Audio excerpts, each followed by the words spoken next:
Welcome. I'm Connor Beaton, and this is the Man Talk Show, training for men, answers for women. Now, on today's show, we are going to talk a little bit about what blocks a man from getting his needs met. Now, there's a very, maybe some of you know of it, maybe some of you have heard of it, but there is something called a covert contract. And this is from No More Mr. Nice Guy, Dr. Robert Glover, an incredible book, talks a lot about nice guy syndrome and how to break free from it. But I want to talk about covert contracts because whether you are a recovering nice guy or you view yourself as a nice guy or you don't at all, what I have noticed is that a lot of men will use covert contracts to try and get their needs met. Now, in a recent group that I was facilitating online, one of the guys said, why is that? Why is it that so many of us resort to using covert contracts? The reality is that many young men are not taught to ask for what they want, contrary to popular belief, all right? A lot of young guys are not taught to ask for what they actually want, desire, are wanting within a relationship, are craving from a friendship, or wanting from life, or wanting from work. Many guys are taught that they are performance-based objects. And what that means is that a lot of young boys get validation for their performance. So what they very quickly learn is I can take care of other people's needs. I can make mom or dad happy or whoever the caretakers are, so long as I am performing, so long as I'm doing what they expect of me. So that might mean that I get really good grades academically and then I receive love. Maybe that means that I do really well in sports and then I get validation or like a little prize. And so for a lot of men, what they discover when they look back at their childhood is that love was often performance-based. And this can be the same with women. So ladies, like you're probably not exempt from this. But for a lot of guys, love was performance-based as a kid. When you performed properly, you got love, you got affection, you got attention.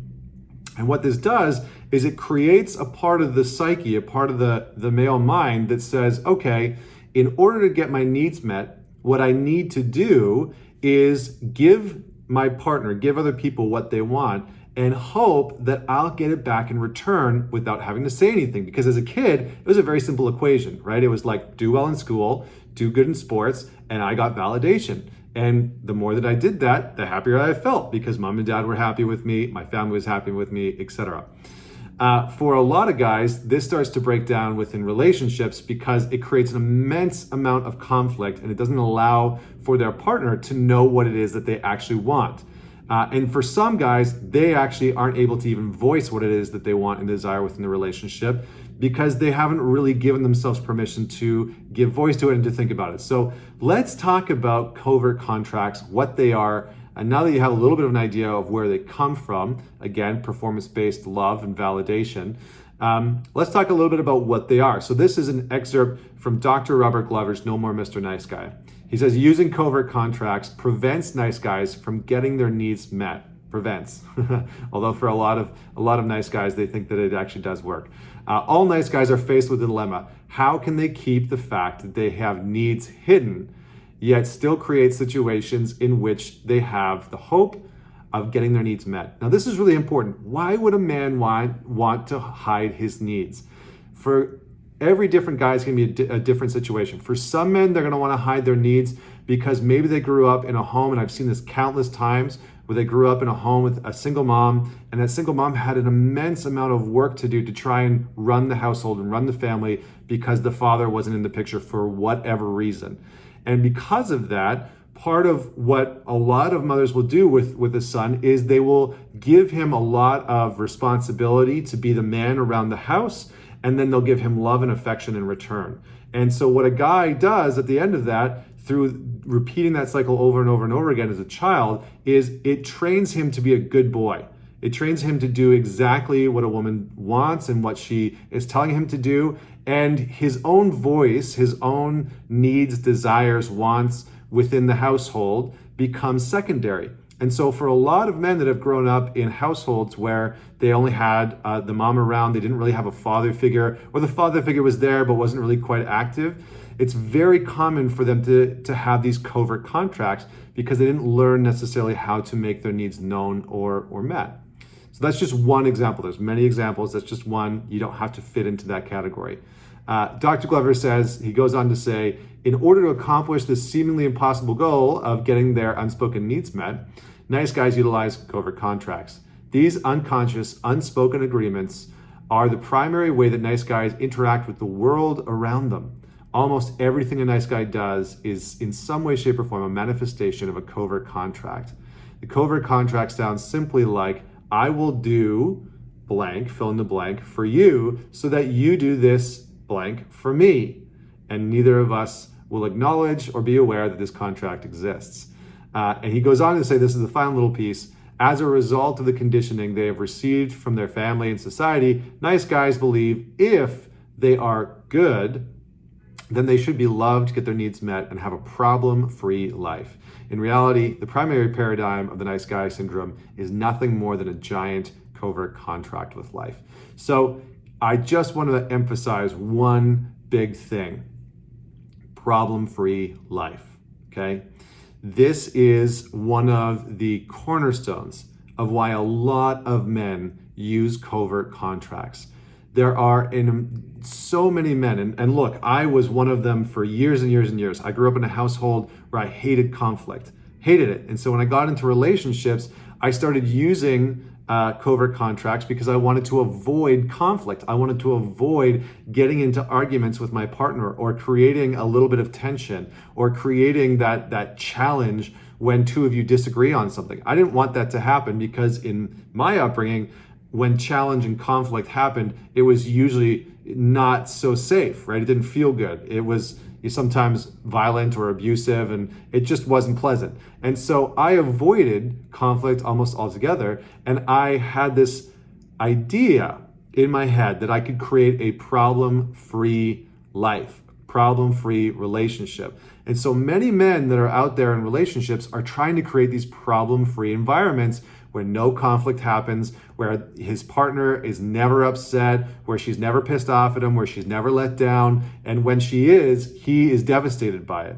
So one of the first things that we need to know about overcoming a covert contract style of communication, of getting our needs met, the very first thing is accepting that you are going to let your partner down. Accept it. Accept that sometimes you are going to screw up. You're going to forget shit. You're going to mess up. You're not going to say the right thing. You're not going to do the right thing. You're going to get too angry, whatever it is. But you're going to let your partner down. It's going to happen. I guarantee it. It's one of the things that I can guarantee about relationships is that if you date someone long enough, you will eventually let them down. And you need to be okay with it. You need to come to terms with it. So that's number one. The second piece is that we need to be able to repair our relationship with directly asking for what we need. Now, for most men, there is a charge around asking for what they need, because the reality is that the moment you go to ask for what you need, you are immediately vulnerable. You're vulnerable to embarrassment, you're vulnerable to rejection, you're vulnerable to that person disagreeing with you. I mean, you're vulnerable to so many different outcomes. But this is where Brené Brown's work is incredibly important, because what she reminded people, and what she reminded a lot of men that I know of, is that you can't have courage without vulnerability, and you can't have vulnerability without courage. So asking for what we need requires an immense amount of courage. If you are exploring with your partner sexually and you have a fantasy that you want to explore, that takes an immense amount of courage to be able to say, this is what I want to explore tonight. This is what I want to explore in our next sexual encounter. This is the fantasy that I want to play with. Are you open to that? I mean, it takes an immense amount of vulnerability, because you are at the whim of your partner saying no, or them being embarrassed, or them not knowing what to think about it, or maybe they shame you, maybe they, who knows what their response is going to be. But this is part of leaning into our healthy masculinity, because if we can't embody this part of being able to say, I know exactly what it is that I want to explore, and I'm going to be courageous enough and vulnerable enough to ask for what it is that I want, we will never feel like we are leading ourselves. We will never feel like we are leading ourselves, and we will constantly be in the position of trying to convince other people to meet our needs without us having to be courageous and vulnerable enough to ask. And this is why so many men feel defeated in life, because they aren't actually asking life, their partner, their family, their friends, their colleagues, their coworkers, or themselves. They're not actually asking for what they really, really want and desire. And they are constantly in a space of trying to get their needs met without having to be brave enough and vulnerable enough to go out and ask.